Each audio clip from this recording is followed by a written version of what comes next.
faded from the winter. Overview. For the last couple of years, the Empire's been facing an increasingly militant threat posed by a strange group known as the Heirs of Turunial. The heirs appear to be primarily made up of Navarre, or at least they're able to pass as Navarre relatively easily. According to rumours, they claim to be descendants of an ancient nation of Turunial that fell long before the Empire rose. The heirs rarely attack the Empire directly. Instead, they use magic designed to rile up the Valorn, stirring this ancient threat to action, so that it threatens the land around its hearts. Thus far, the Empire's been unable to eliminate the threat that they pose. Again and again, the heirs have struck, and each time they've been driven back, but each time they've come back stronger. Over the last year, the heirs have appeared to have forged some kind of alliance with the eternal Yhorna Gra. Perhaps the two share common aims. Who knows what might create common ground for such twisted minds? The alliance has brought the heirs new allies as they've received support from two groups loyal to the Green Mother. Urizeni magicians and sentinels from Green Fountain Spire in Perigro, and Kabbalists from northern Volodmarts who call themselves the Cabal of the Green Mother. Working with their allies, the three groups struck 3 territories simultaneously, targeting Liathavan, Hakinia, and Theranin, all at the same time.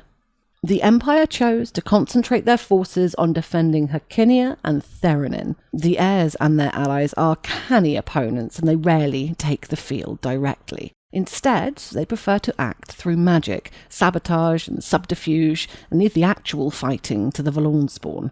Nonetheless, they've faced implacable opposition from the Empire's iron-hearted defenders and suffered catastrophic defeats. The actions of the Empire's military commanders have left the Green Fountain Spire and Cabal of the Green Mother exposed, while the heirs of Turunial are reeling, fleeing westwards towards Liathavan. Finally, the Empire have the heirs and their allies firmly on the back foot. Now, with the information the Silent Bell have been able to uncover, there's a chance to destroy the threat once and for all, if the Empire is willing to pay the price. Dreams. Unsettling dreams targeting Briars have been traced to an Imperial enchantment.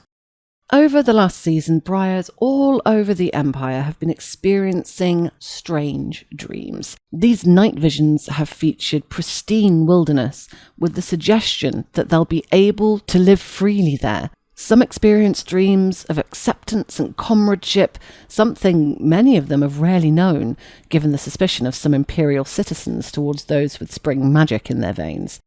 The dreams vary, but most report seeing the same unsettling image. A beautiful figure draped in flowers, arms outstretched to them, calling them home.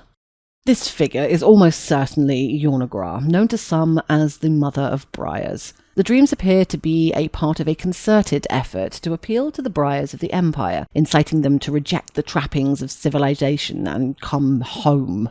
The aim appears to have been to subvert Imperial citizens in hope of spreading the poison of the heirs of Turunial and their allies further. The dreams last for a season before they fade, leaving behind only some remnants of spring magic, a few flowers growing here and there from patches of briar bark. Thanks to the judgments of the Imperial Synod, these efforts have convincingly failed. The greater majority of the General Assembly urging citizens to reject prejudice against Briars seems to have directly undermined the core message of the dream. Rather than responding with fear, people have sought to emphasize pride in their dealings with the Briars, while the watchfulness of the Vigilance Assembly has helped to ensure that almost none have succumbed. Across the entire Empire, the number of Briars who sought out the source of the strange dreams has been 1 or 2 at most. The scheme has been decisively thwarted, and the Silent Bell believe that the Empire's enemies have abandoned their plans, at least for now. To ensure that such a thing can't happen again, the Empire would need to find those responsible for the dreams and deal with them. Fortunately, the assiduous work of the Empire's military leaders has created just such an opportunity. The Green Fountain Spire in Perigro. An opportunity exists to break the power of the Yhorna Gra aligned spire. Casting a powerful enchantment across the entire empire is difficult and requires a huge amount of mana crystals or similar. The dreams cannot have been sent by Yhornegrah because they are under enmity by the Conclave. Eternals are powerful, but the power of enmity is greater still, forbidding their agents from entering the world uninvited and making it impossible for them to perform magic directly on the Empire or any territory it controls. The dreams must have been the result of a ritual performed by mortal wizards. The Green Fountain Spire is allegedly hiding somewhere in the tall pine forests that cover the mountainsides in Perigro. The spire has long held an odd reputation, acting as a magnet for disaffected briars and anyone who struggles to find a place for themselves in Urizeni society. The magicians of the spire are said to be masters of the spring arts, with powers that rival those of the Archmage of Spring, but the spire also houses large numbers of sentinels who train to fight alongside their spire mates. All the evidence that the Silent Bell have gathered points to the magicians of the Green Fountain Spire as the source of the dreams. They're known to encourage briars and others who are disaffected with the restrictions of modern life to come to the spire. Crucially, there are rumours that the masters of their spire have mastery of an obscure ritual, one that allows them to send dreams to others.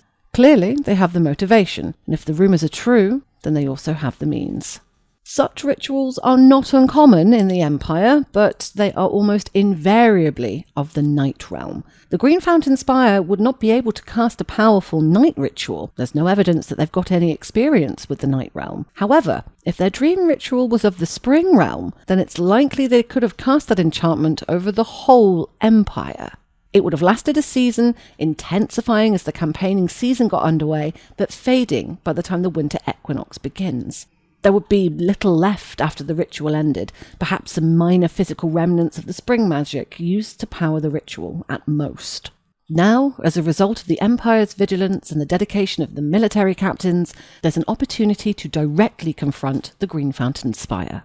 The civil service has identified a conjunction of the Sentinel Gate close to Beaten Branch Wayhouse in Pikechsong, Theranin. War Scouts and vast ridings in the area have reported on the movement of a group of Urizeni Magi and Sentinels from Green Fountain Spire that left Perigro in Morrow shortly after the autumn equinox. Understood to be led by the Sentinel Agrippina of Green Fountain, the band headed through the passes into Theranin, only to disappear into the depths of the miasma of Sweet Glades. Apparently, this band has now emerged from the heart of the Valorn in the territory, openly displaying their allegiance to Yhornegrah, alongside a host of Spawn, Ettercaps, and Valorn-infested husks, for the most part. The force has already attacked settlements in this area and has strengthened its power during stops at a spring regio in the area. This opportunity will allow heroes of the Empire to deal with the Spire. If enough of their powerful magicians can be killed, then that should ensure that there are no more dreams of Yhornegrah to trouble the Empire's sleep. Rivers. The source of powerful spring enchantments has been identified. The recent conflicts in Hercynia and Theranin were made more perilous by the imposition of a terrible curse, Rivers Run Red, that was brought down on both territories. Rivers Run Red poisons the water, encouraging rivers, streams and lakes to break their banks and causing widespread flooding. Lowlands became mired with mud, and marshes swell with still waters, birthing swarms of venomous insects. All this while wounds fester and become infected, threatening the life of anyone in the area. Fortunately, the Empire and their friends were able to counter these magics. The Brackensongs and their allies performed Rivers of Life to defeat the curse in Hercynia, whilst the Great Forest Orcs used the copy of the same ritual to save Theranin.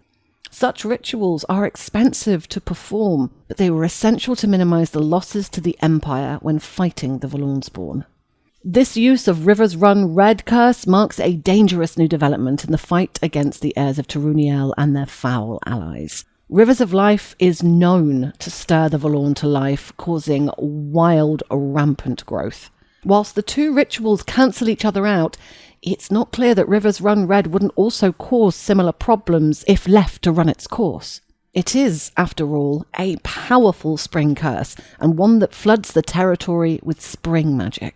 The Empire's been able to stop both curses so far, but there are clear risks if this continues, both to the lives of Imperial citizens in the affected territories, and to what might happen to the Valoran if the curse were left to run amok. All things considered, it would be best for all concerned if the source of the curses could be definitively dealt with. The Cabal of the Green Mother. An opportunity exists to break the power of the Yhornegrah-aligned Cabal. The Silent Bell believe that they've identified the culprits, the Varushkan Cabal of the Green Mother. They've located a valuable witness, a young Navarre magician who observed a Varushkan Cabal performing a powerful ritual at a spring regio in Herkinia. The girl was able to remain hidden and thus observe the traitors at work, as they called on the power of Yhornegrah to help them bring a plague of pestilence and floods down over her homeland. There can be little doubt that what the girl observed was the Varushkan Cabal at work, inflicting one of the Empire's most feared and most illegal curses on Herkinia. Up to now, the Cabal have been able to avoid an open confrontation with the Empire, but the solid military defence of Herkinia has left them with few places to hide. They've been forced to break cover, and now the Empire has a chance to deal with them once and for all. Their position has been reported by a group of Grey Pilgrims who tipped off Imperial scouts to the presence in Summersend of a group of Varushkan Schlachter and Kabbalists from Mirkerna. Led by one Roman Androvic and calling themselves the Twisting Hive, the scouts have been able to confirm that this group are the cultists of the Green Mother that have been acting as our harbingers and spreading curses across the Empire. At least one herald of Yhornegrah, along with Ettercaps and foul spawn of the Valoran, march alongside Roman's forces.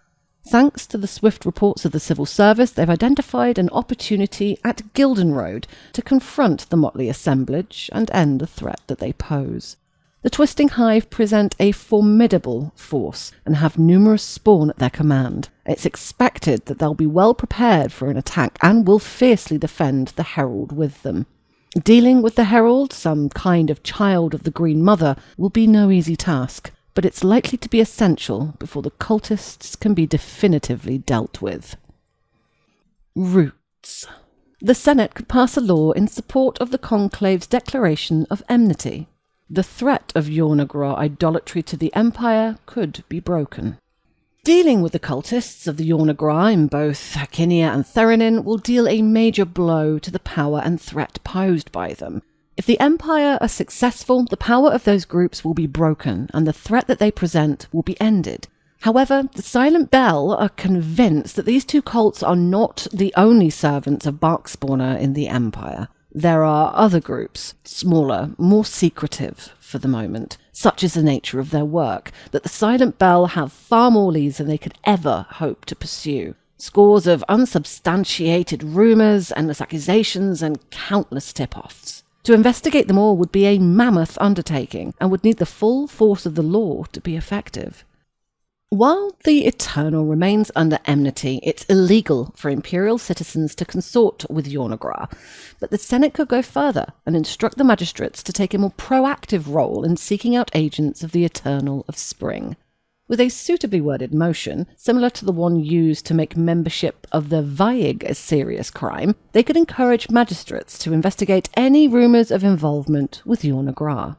The militia could check up on those who were rumoured to be known associates before the open attacks on Herkinia and Theranin, and take a proactive stance in rooting out the remaining influence of those Eternals. Such an action would not be without cost. A thorough investigation of all Imperial magicians would have repercussions. The Empire have contemplated just such an action in the past, and shied away from it, perhaps because the costs were too great. Fortunately, the followers of Yhornegrah lack the subtlety and skill at hiding that the agents of the Whisper Gallery possess. But even so, any attempt to identify them would need to be intrusive if it was to be effective. The civil service estimate that the overall impact would be a loss of 1 mana crystal from every mana site in the Empire for the next 2 seasons while the search was carried out. Doing so would root out almost every last tendril of the Green Mother from Imperial territories. Of course, it's impossible to be certain that every mortal who has dealings with the Queen of the Forest could be identified and prosecuted, but many would be, and that would neuter the Eternal's efforts to corrupt the Empire. It would also send a clear message that the treasonous behaviour of those assisting Yhornegrah, for whatever reason, would no longer be tolerated. Some of Yhornegrah's followers would inevitably flee, either to Liathven or even further beyond the Empire's borders, but the threat within the Empire would be broken for a lifetime. Legacy. The heirs of Turuniel are disaffected Navarre, who use the Vallorn as a weapon. The opposition of Imperial heroes have thwarted their schemes in Hercynia and Theranin. The true threat that stirred the Vallorn to life in recent times is not the cultists of Yhornegrah, but the heirs of Turuniel. These individuals appear to be disaffected Navarre, and many of them seem to be of the Briar lineage, although whether this was the case before their close association with Yhornegrah is anyone's guess.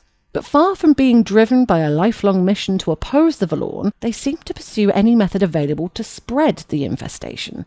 It is the heirs that have been the driving force behind rousing the Vallorn spawn in the Navarre territories after the autumn equinox. Before that, they were behind similar attempts in Broceliande, and they are known to have successfully stirred the Vallorn to life in Liathven on more than one occasion prior to that.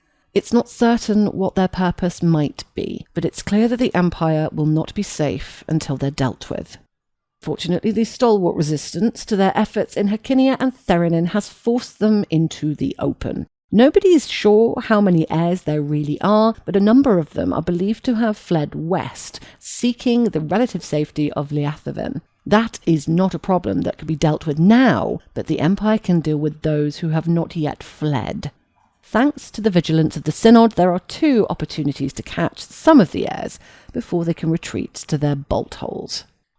Hercynia and Theranin. There's an opportunity to aid a Navarre Wayhouse in Hercynia and gain information about the whereabouts of the Vates Shelter artifact. There is also an opportunity to rescue Winter Adept Vates, imprisoned by the heirs in Theranin. The territories claimed by the Navarre have seen large numbers of engagements and sudden eruptions of violence arise over the last season. Fierce conflicts have been fought from Hercynia in the north to Theranin in the southeast, yet military forces of Navarre and their allies from the other nations have stymied the extent to which these recidivists have been able to inflict death and destruction on the Empire. Through the efforts of the valiant Pegasus, the Grey Pilgrims, the Silent Bell, and numerous bands of warriors, the tide's been slowly turned against the foes that have lain hidden across the woods of the Empire. A month before the winter solstice, as the snow started to land thick and heavy in North Pines, Navarre scouts in the Silent Bell report movements of the Feleric striding, heirs of Turuniel. They're led by the brand Fenella Feleric. This striding are linked to many of the attacks in the North Pines and Summersend in Hercynia, indicating that Fenella is perhaps coordinating activities of the heirs in the territory from a hideaway in Needlestead. These reports are matched to an account received from the Marshstalker steading of Summersend, who report an attack on their wayhouse by the Feleric shortly after the autumn equinox. The Marshstalkers were beset by the striding during a nighttime raid. Whilst the attack was driven off at great cost, in the confusion, an old heirloom was stolen from the Wayhouse's meeting hall.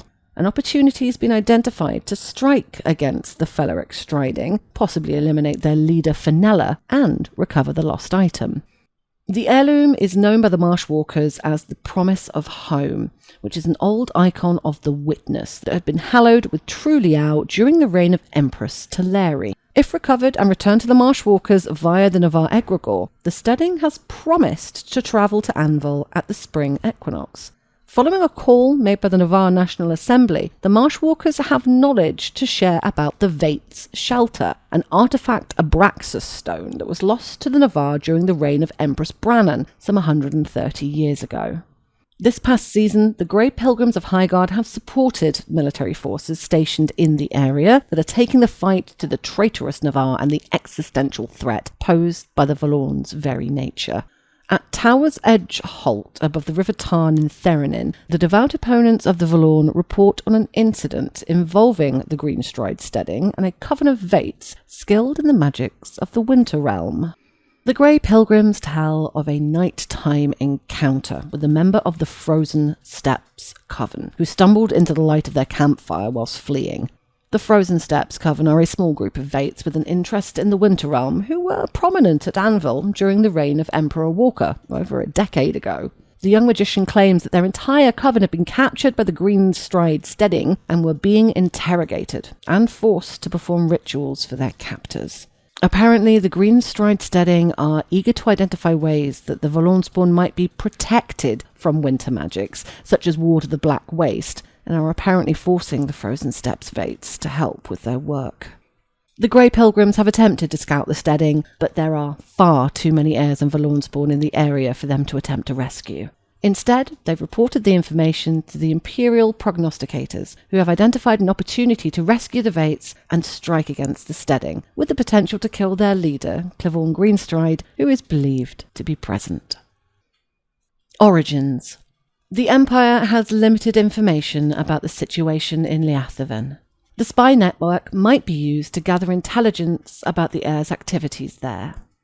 Whatever steps the Empire takes to fight the heirs of Turuniel, there remains one serious problem that's not yet been addressed. All the evidence of the last few years and all the rumours that the Silent Bell have gathered point to one unmistakable conclusion. The origins of the heirs of Turuniel, the source of their power, the fountainhead from which so much misery and strife has flowed, is in Liathaven. The Empire controls 2 regions in the territory, but only just. The dreadful conflict that's raged between the Empire and the Jotun has reduced the Imperial presence in the territory to a handful of groups clinging on in the last few steadings. The Jotun control at least 2 regions in the north, but their own presence here has suffered almost as badly as the Navarre. There are also significant numbers of Feni in the territory, exiles from the Marches, but it's hardly surprising that the Empire has no idea what these traditionally isolationist people are up to. The reality is that only the Valorn is really in control here, and only its creatures can openly move through the forest. Everyone else is just doing what they can to survive, and the situation has grown worse in recent months. The heirs of Turuniel are proactively trying to stir the Valorn to life, but their efforts are being hampered by the terrible winter curse Wither the Seed, which renders things in Liathaven quiescent and barren. That'll have limited the impact of what the heirs have been able to achieve, but it will not have stopped them. The Silent Bell have identified a number of important leaders amongst the heirs of Turuniel in Hakinia and Theranin, but they believe the real leadership, the people ultimately in charge of this sinister cult, dwell in Liathaven. They found records that suggest that both Clivorn of the Greenstride and Fenella of Feleric both visited Liathaven at least once in their life. That's far from conclusive, of course. The nature of the Navarre is to travel, but it proves that they could have met the leader of the heirs there. Perhaps more convincingly, this is the territory that many heirs have fled to after being defeated by the Empire's military forces. Liathaven is the rock they choose to scurry back under when their schemes unravel. The most effective way to investigate the heirs and what they're up to would be to station a significant force of scouts at the Liathaven spy network for a season. Given what the Empire now knows about the heirs, given everything the Silent Bell have managed to unearth, then a scouting force could make use of that information to find out what's going on. How effective that operation would be would depend on the number, strength, and capabilities of the forces assigned to the task.